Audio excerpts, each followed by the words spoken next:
Happy Easter, everybody. Confirmation bias is the very human tendency to process information in a way that is consistent with our existing beliefs or theories. It often includes a person's expectations about a situation or their predictions about an outcome. Like when a detective settles on a suspect early in the case and then searches only for confirming evidence instead of refuting. This human tendency is by and large unintentional. Scientists believe that confirmation bias developed as an adaptive response. Our senses allow us to take in a lot of information, and we can't carefully process all of it at once. So we rely on past experiences, pattern recognition, instinctive reactions, a whole host of factors that in a split second allow us to make a decision that keeps us out of harm's way, except when they don't.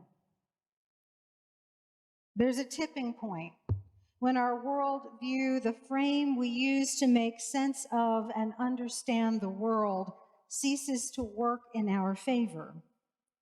That's the shift from common sense to bias. When we cognitively arrange information to preserve our current understanding, we seek out the types of information that support our expectations and overlook refuting evidence that might cause us to question our beliefs. And to a person, I'll wager, we'll see our neighbor's confirmation bias light years before we'll take a look at our own. Easter Sunday is a little tricky for the preacher.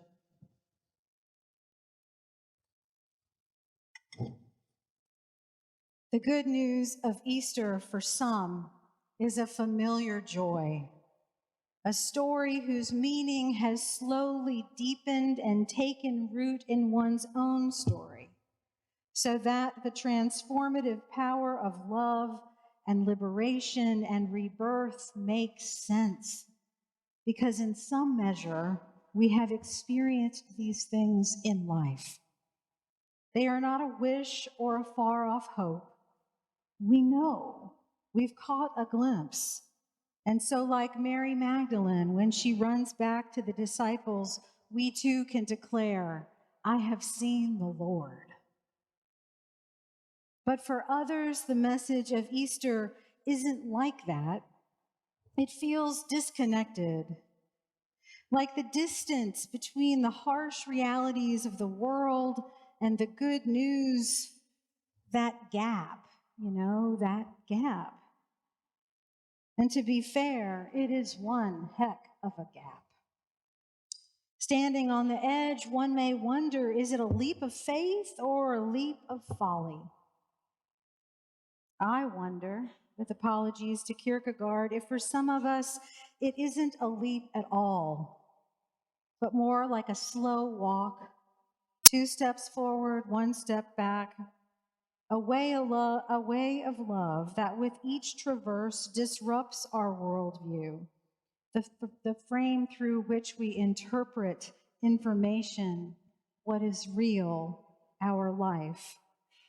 A road that continually challenges our theories. A journey that confirms only one eternal bias: the love of God for all, made known in Jesus. For so it was with Mary Magdalene. From the very beginning, Jesus changes everything for her. She is welcomed as his disciple. He gives her a seat at the table, allows her to learn, values her gifts. In his ministry, Jesus heals the sick, casts out demons, overturns assumptions, breaks bread with sinners and the poor, feeds the 5,000. Jesus redefines who is worthy and erases the shame of the outcast, restoring community wherever he goes. And not only is Mary included in his mercy, goodness, and grace, she participates in it. She's made a part of it. And this disrupts not only her understanding of herself, but who others understand her to be. The kingdom of God is at hand. This is what's real. She's caught a glimpse. And this is so different, so not how it's supposed to be. The violence and sin and suffering of the world is being undone until it isn't. The goodness and light she dared to trust that she found within herself is crushed. The Lord, whom she loved and followed and believed in, is betrayed, tortured, put to death on a cross. The old frame snaps back into place. The evidence confirms it. Sin and power and fear and hate. That's what's real. And so on that first day of the week, while it is still dark, while she herself is dark, devastated and resigned, she sets out for a tomb. Death is her destination, her frame, her bias. And her eyes can only see that which confirms her hypothesis. The absent stone can only mean one thing: further desecration, more evidence of just how wrong this world is.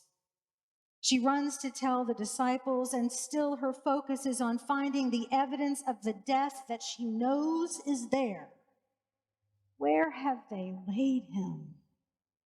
She returns to the tomb, not knowing where else to go, weeping. She peeks inside to survey the damage, the ugliness she expects to find there. And even though there are angels, she can't see them. Her confirmation bias persists. And then she turns around and it is Jesus, but she can't see him. She thinks it's a gardener. Her confirmation bias persists.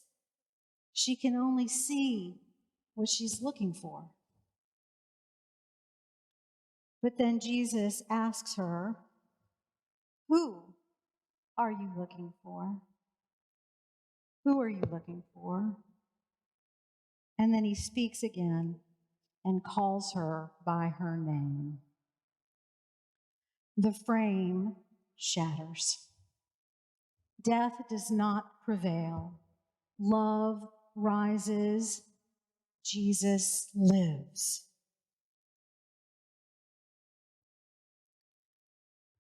What are you looking for, my friends?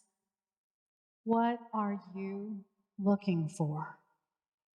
Is it evidence of death or confirmation of life? Brokenness or blessedness? Condemnation or redemption? If you are searching for the type of information that dehumanizes your neighbor, that tells you that your worth depends on power and success, beauty and acclaim, that persists in rage and suspicion, hopelessness and fear, if you are searching for that kind of information, you will find it, but it will not keep you safe. It will not keep you from harm. God's eternal bias towards us is love. Even when we get it wrong, 2 steps forward, 1 step back. Mary Magdalene can't see what's right in front of her, and yet salvation is not withheld. New life is not withheld. By and through and with our risen Lord, our shame is erased, and we are restored to relationship with one another and ourselves and God. Nobody likes to be wrong, but being right is not what makes us God's beloved. Simply being makes us God's beloved. That's the only identity that counts. We do not live by being right, so we are not destroyed by being wrong. To receive the proclamation of Easter is to be set free from all of that. We are forgiven, given the grace to try and fail and try again, given the grace and courage to look for blessing even in the brokenness, given the grace to be who God made us to be, to belong to one another, to participate in what God is doing. God's eternal bias towards us is love. A love that asks us to respect the dignity of every human being, even ourselves. A love that asks us to seek and serve Christ in all persons, even when it's really hard to see Jesus in there. A love that calls us to confirm with our unique, one-of-a-kind gifts the blessedness of his creation. A love that asks us to seek evidence for things hoped for. A love that triumphs. 2 steps forward, 1 step back. We walk this way of love together. We learn what it means to love like Jesus together, forgive like Jesus together, to lift up like Jesus together. This way of love is not safe, but it will save us. Who are you looking for, my beloved?